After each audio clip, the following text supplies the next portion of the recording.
guys, and welcome back to this channel. In this video I'll be showing you guys how you can basically create this aggressive shake with Flash on CapCut PC. Go to the effects tab, go to video effects, and select the nightclub one, and you are going to add in the rebound swing or play pendulum. I think it was the rebound swing one. You're just going to adjust it so it's only at the start of the video, and you are going to adjust the strength. And you're also going to put the speed like that.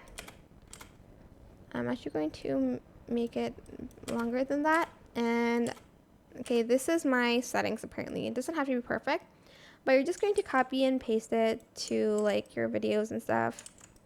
Then for the flash, just go to media, add in library, white flash, and then select opacity overlay, go to animation, out, and fade out for all the duration, and just copy and paste that as well. That's it. Super simple. I hope this tutorial was helpful for you guys. Don't forget to like, comment, share, and also subscribe to this channel if you haven't done that already.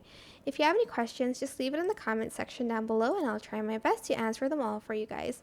And if you found this video helpful, please click the thanks button above the description box down below. Thank you so much for watching. Bye!